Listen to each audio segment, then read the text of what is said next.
Hi there, welcome back. Okay, so we're continuing to work on the Boo Runner. The next part of this is I have all of my shapes cut out and I'm going to be fusing them onto the background strip. So let's dig right in. Okay, so here we're taking a look at, this is our runner that, as you know, we've got everything, all the strips sewn on. We're using the quilt-as-you-go method.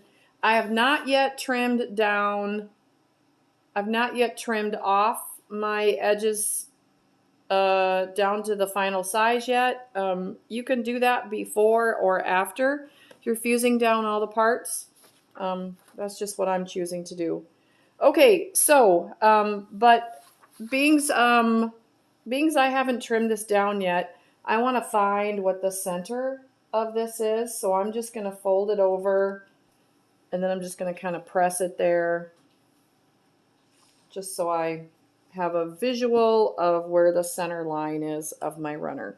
And then now I am looking at the full layout stitch guide in color that we have in the pattern, and I've got all of my, here I've got all of my shapes that are they're already cut out for me because I did that off camera just like you're going to do. We're going to leave our bats off to the side because I did my bats in heavy heat and bond, so we're not going to be putting those guys down just yet.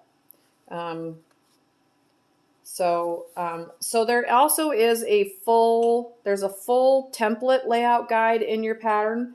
You can use that, and if you've got like a silicone pressing mat, now would be the time to get that out and use that as well. I should know what in the heck I'm doing here, so I'm just going to start by laying everything out.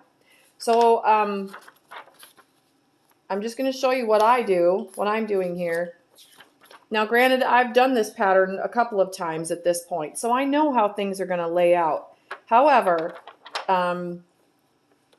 you don't, and so I'm walking you through all my steps. So I folded my runner so that I know roughly where the center of it is, and then I also folded my sheet of paper so that I know where the center of it is.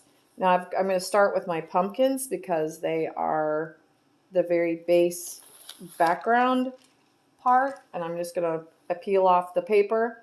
Now I notice that my crease is roughly about right there on the pumpkin, so I'm going to lay so that pumpkin is right about there. And I'm just looking to see, I want there to be maybe about 1.5 inches at the bottom. That looks good. And then I'm going to grab my bee.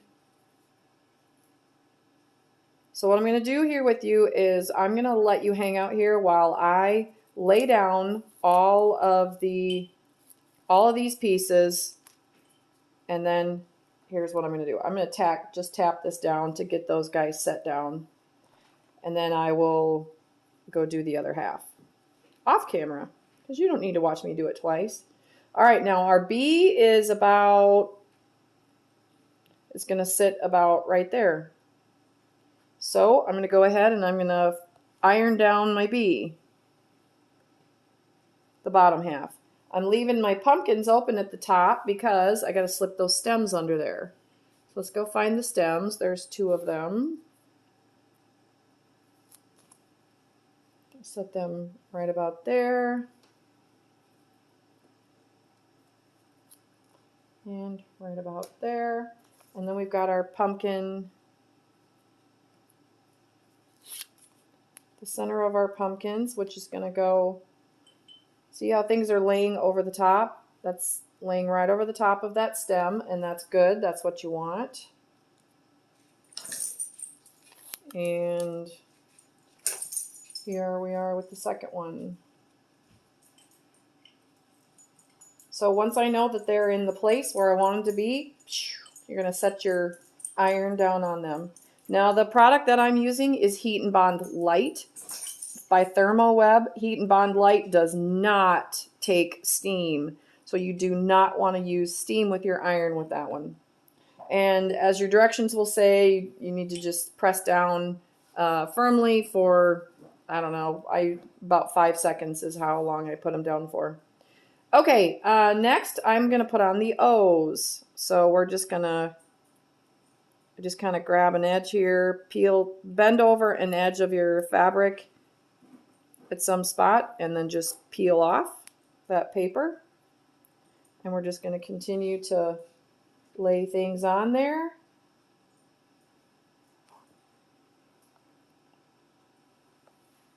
That's one O.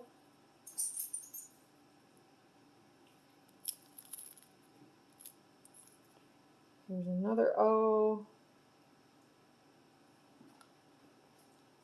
Fuse it down, and then we've got the candy corn. So there's 3 parts to our candy corn. The first one, as I'm looking here, I can see it's positioned about somewhere right in there. Here's the white portion and the orange portion. Now the orange portion I can see is, that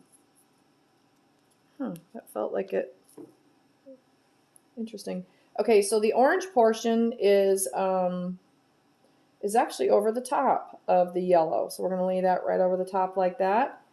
And then it's also over the top of the white, like that. All right, so then we're going to fuse that down. And then we're going to go over here and do the same with the other end, with the other candy corn. So over here, my candy corn is positioned approximately right there.